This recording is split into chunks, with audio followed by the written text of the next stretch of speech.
Hi everyone, welcome to my channel. My name is Gabriella. I hope that you're all doing well.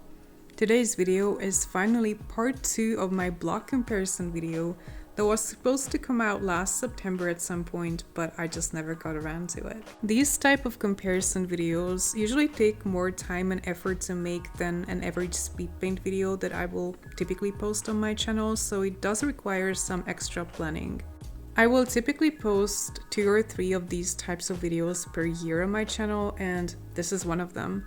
I hope that it's going to be useful to anyone considering buying alternative water media, specifically water-soluble pigment blocks.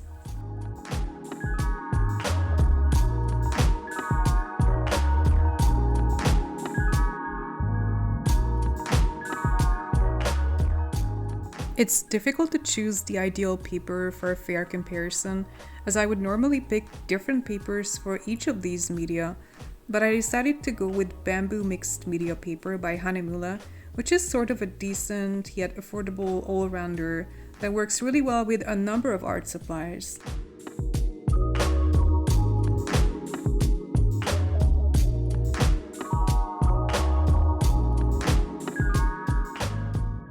The first pigment blocks that I will be trying out really need no introduction. They are the very well-known Derwent Inktense blocks that come in 2 different shapes actually, the regular blocks and the XL blocks. I'm going with the regular ones now. They are basically an ink-based water-soluble pastel medium that can be used in various ways. They can be diluted and applied as watercolors. They can be used as dry pastels, as watercolor crayons. They work on a number of surfaces, including fabric. No wonder they are so popular, but they're also kind of misunderstood, I would say. A lot of people seem to be disappointed with them. I think the main reason being they can't really find out what to do with them, or they simply just expect them to be traditional gum Arabic based watercolors, which they are not. Painting with Inktense blocks is challenging at first. Paper is extremely important. I have a separate video dedicated to what papers I recommend for using Inktense blocks. It's available on my Inktense blocks playlist. But even choosing the right paper, it really takes some time to get it right.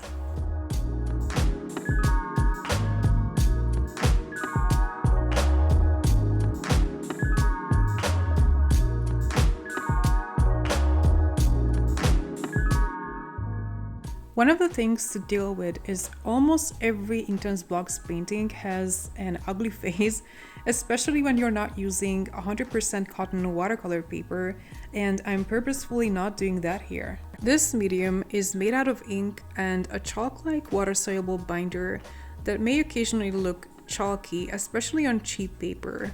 It may also appear streaky and patchy, which can be really disheartening. It doesn't bother me much because of my mixed media approach to painting in general, but I know that people are let down by it, so that's why I'm addressing it here. For completely smooth, non-streaky effects, I obviously recommend 100% cotton paper because it gives the best results with Inktense. But a more budget paper can also work really well for thicker applications and a combined use of wet washes and the dry pastel effect on top. This painting is exactly that. First, I'm putting down at least 3 wet layers, which will give me a more opaque, almost gouache-like watercolor effect, with super vibrant colors and a lot of depth. I like to use a lot of water in my paintings, and one thing that I really love about Inktense is I don't have to worry about cauliflowers, because the particles are just way too heavy to bloom. And I love the fact that the layers stay put, and I can add as many layers as I want without destroying or overworking my painting. Inktense is actually a very forgiving medium.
Okay, we are done with the underpainting. It's time to use the blocks as pastels, which is kind of the bonus feature of any similar medium as opposed to traditional watercolors. I'm dipping the white Inktense block directly in water to activate it, and that's how I'm going to create the white dots on the mushrooms. The Inktense white is very opaque, which can be super handy in like winter landscapes and so on. The white also comes in XL form, but I really enjoy using the small one for details.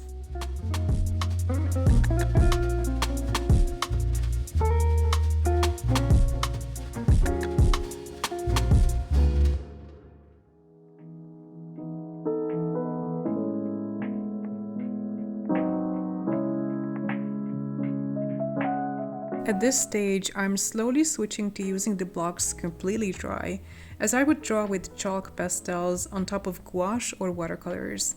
And the result is, I think, a beautiful mixed media effect that I want to practice more this year. The more I use these blocks, the more versatile they become in my eyes.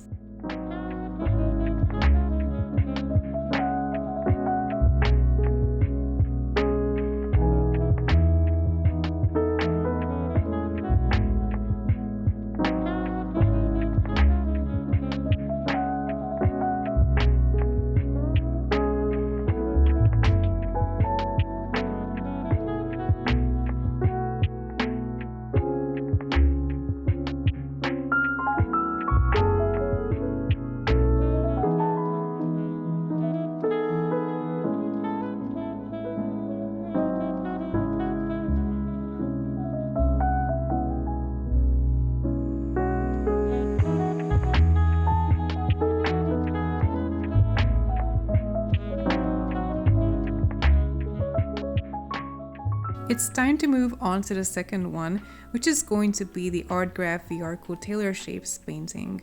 I got these Tailor shapes about 2 years ago, and boy, did I go through a roller coaster with these blocks.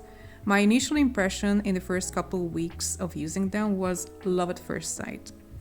Then I started to see their shortcomings a bit more, and I really ended up disliking them to the point that I completely stopped using them.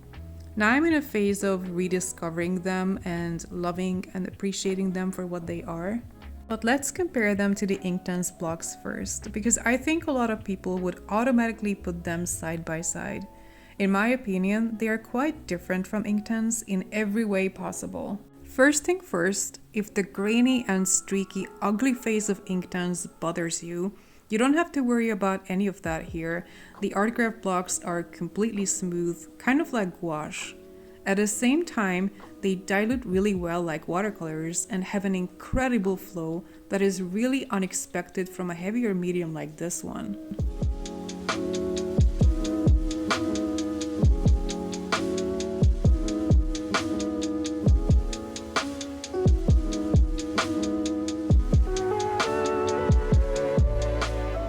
On the other hand, they have quite a dramatic wet to dry shift that I don't really like, and in my opinion, and this is just my personal opinion, not everyone is going to agree, they don't mix as well as Inktense, and also the selection of colors that they offer in these sets is not very efficient for color mixing in general.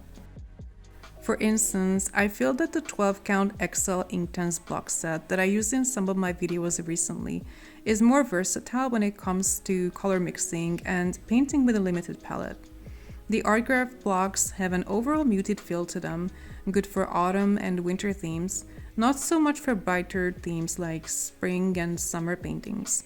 However, if you enjoy using the Derwent XL graphite and charcoal blocks, which I also do by the way, this could be an interesting medium to try.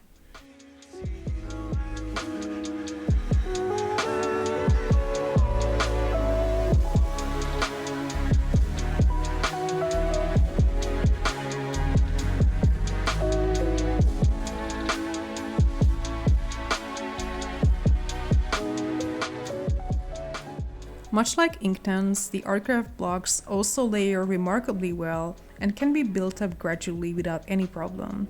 They also don't cauliflower, which is a huge plus in my book, as I tend to use too much water sometimes. In my opinion, it's a very good medium to accompany watercolors. I specifically put together a watercolor palette that I'm planning to use with both the ArtGraf blocks as well as the Derwent Graphite and charcoal blocks to kind of bump up the saturation here and there. I'm planning to feature that in upcoming videos.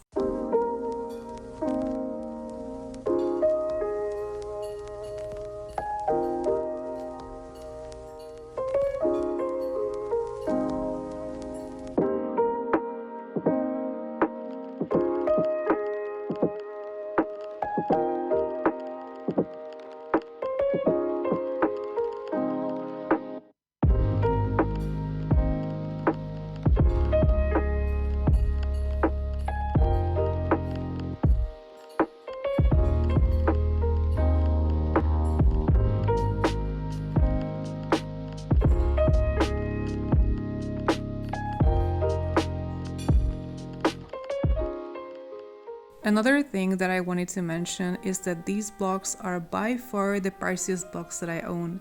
You can purchase high-end artist grade watercolors for that money, which could be the reason why I'm a bit more strict with these.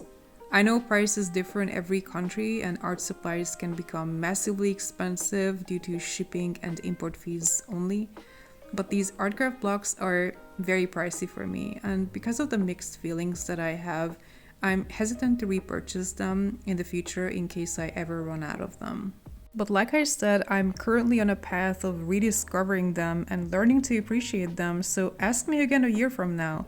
Maybe they will grow on me and become one of my favorite art supplies, who knows?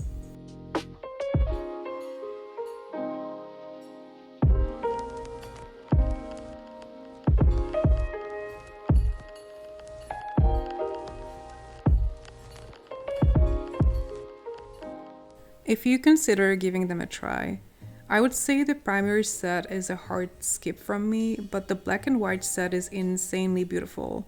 It's like proper opaque whites and pitch black, if you like to use that in your art. The earth set is interesting. They are a multi-pigment in addition to being a chalk medium, so they don't mix particularly well like watercolors. However, if you want some really punchy, opaque leaning, really strong earth colors that are often absent in high-end watercolor sets, this could be a nice addition. I'm glad that I own the earth set.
When it comes to drawing with them, they are actually quite hard, not as convenient as the Inktense blocks, but it is possible to use them that way also. You have to press them down quite a bit, but they are definitely opaque enough for these kind of additional dry pastel effects. I actually really like how this second painting came out.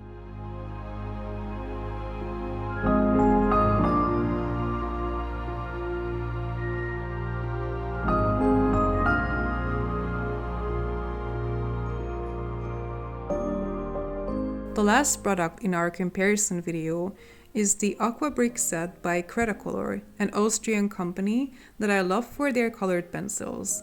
I also have one of their tinted charcoal blocks, which is beautiful. I purchased this set last summer purely out of curiosity because I love pigment blocks and I wanted to see how this one fares compared to my other ones.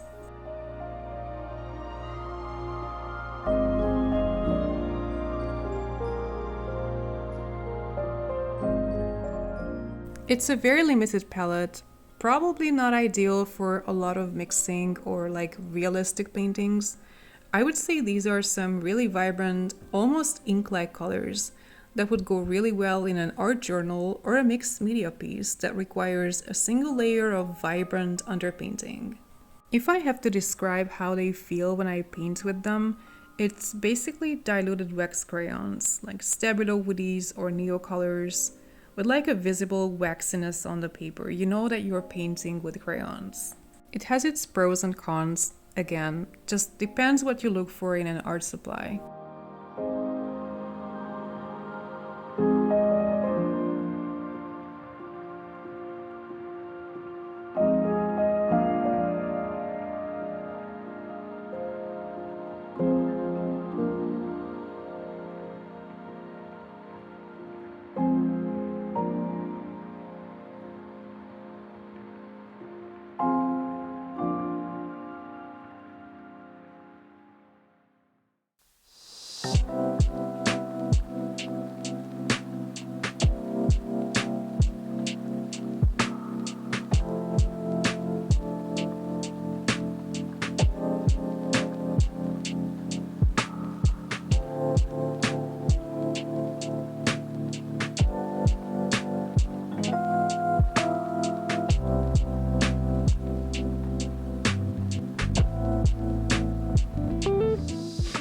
I have to say the hues are really vibrant and beautiful.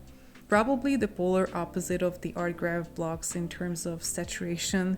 These are not realistic looking colors, but maybe that's not what you need in your art. Not everything has to be realistic. I tried to mute them down though. It works to a certain degree and then it just becomes mud, so I tried to not overmix them. The colors also have a tendency to bloom and to create harsh edges in really wet washes, and they do not layer well at all. You have to be extremely careful not to mess up the previous layer. I think I can be honest here and say this art supply is not for me at all. I don't consider this useless, but it simply does not work with my style of painting. I've seen other people use it successfully here on the internet, and I saw some very positive reviews on Amazon, so what I'm trying to say is, if you consider giving this a go, listen to other people as well. As far as this video is concerned, to be completely frank with you, my main goal was to compare the Inktense blocks with the ArtGraf Viarco ones, and even though I pointed out a number of differences, in many ways, how they behave and how they can be utilized, they are quite similar. These Cretacolor ones are vastly different. They are technically wax crayons in a block form, so if you enjoy painting with Stabilo woodies and neocolors in a diluted form like watercolors, this could be an interesting option. I wanted to include a product that is not along the lines of Inktense, which is my comfort medium, in case you really don't like those properties. The Cretacolor blocks and the Inktense blocks are polar opposites in terms of how they behave, but that's what a comparison should be.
I really liked this painting up until I started using the blocks as dry crayons. The colors looked so vibrant, I loved it, but then it just didn't work. I feel like this third one could have looked a lot better if I had managed to adjust my painting style a bit better to this particular art supply, but it just goes to show it's not for me. I would love to try it on Hahnemuhle cotton paper though.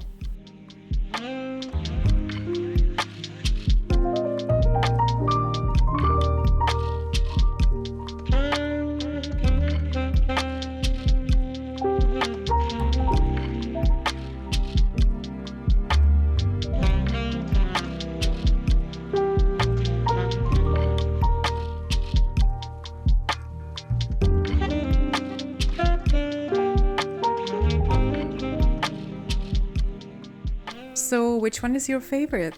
Let me know in the comments. I hope you enjoyed this video. If you did, please give me a thumbs up and subscribe to my channel for more. Take care and see you next time. Bye!